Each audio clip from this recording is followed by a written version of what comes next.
Managing your personal finances involves a lot of things, and it's easy to let some areas of your finances slip. So in this video, I have compiled a list of 7 mistakes I have made in the past and some words on how to fix them. It should be known that all of these are my own opinions and provided for educational purposes and are not advice. I have separated out all of the things I talk about into chapters, so you can go back and watch the areas that you want to focus on. Starting in no particular order with mistake number 1. Too much focus on saving. Saving money is great, and having sinking funds for me is essential, but putting money aside just to sit there isn't necessarily doing the best thing with your money. Is there something you can do with those savings to grow your wealth instead? Maybe paying off high interest debts, or, you've guessed it, investing. It's important to have money in place for emergencies, but if you are putting money to one side without thinking about its purpose, then it's time to start putting your money to work. Mistake number 2, being loyal to your service providers. I think by now that most people know that switching your provider can save you money, but even today, not everybody does it. There are lots of switching services out there that can make the job a lot easier. So if you're out of contract, have a look around and see what you could save. And don't forget to check things like cashback sites. I have made quite a lot of money from Quidco from some of the switches I have made in the past. Sometimes my bills haven't gotten any cheaper, so some people wouldn't switch perhaps, but checking the cashback sites, I've gotten 20, 50, even £100 from switching. Do this for everything you can. Banks will offer you money for switching and other benefits too. If your phone contract has ended and you don't want a new phone, look at some of the SIM-only deals out there. Car insurance, home insurance, gas, water, electricity, TV services, broadband, phone. Try not to miss any opportunities for new customer benefits or the savings that are out there. Mistake number 3.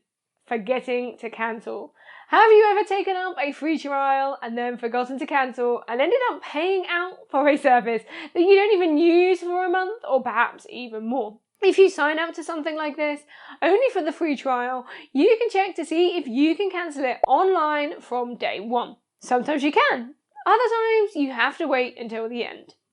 If you do have to wait, then set a reminder the day before. There are lots of subscription services out there that are so easy to jump in and out of now that if there is something that you haven't used recently, consider cancelling it for a month. See if it's something you miss or not. You can always start your subscription up again if you do find that you actually miss it. Mistake number 4, no budget. The most powerful thing in my control of my personal finances is my budget. I have a recent video that talks about a budgeting strategy that I use and I will link up here. How can you have control of your finances if you don't know what is going on? A clear understanding of what's coming in and what's going out, your sinking funds, your investments, and knowing what your money is doing is paramount. A budget does not have to be a means to make you cut back or miss out. It is there to help you understand your money. If you don't have one, then I suggest you really do some research and find a budget system that will work for you. The budget sheet I use is linked in the description and it is completely free.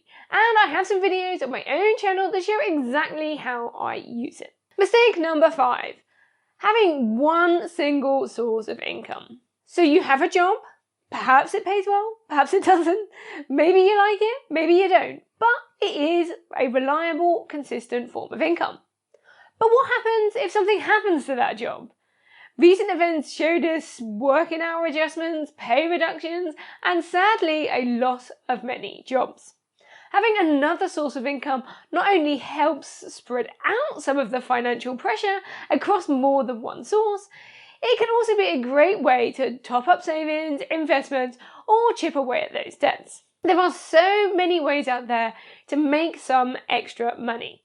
So many people are now getting into side hustles they can do from home, on their phones or computers.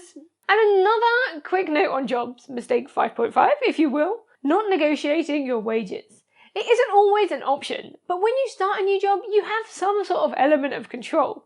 They have chosen you as well as you choosing the job. So have a conversation about the money or the benefits and see where it may take you.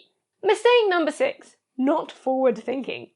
Have you ever been guilty of making an expense and thinking to yourself, oh, worry about that later? You should always aim to have a plan for what's happening with your money. If you want a takeaway or a new top, then that should be a part of your financial plan.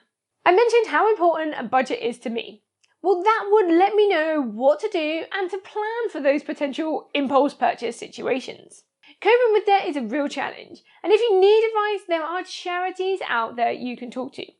Not being able to afford it isn't something you should be ashamed about. It can be easy to fall into the habit of saying you will worry about it later and letting things snowball.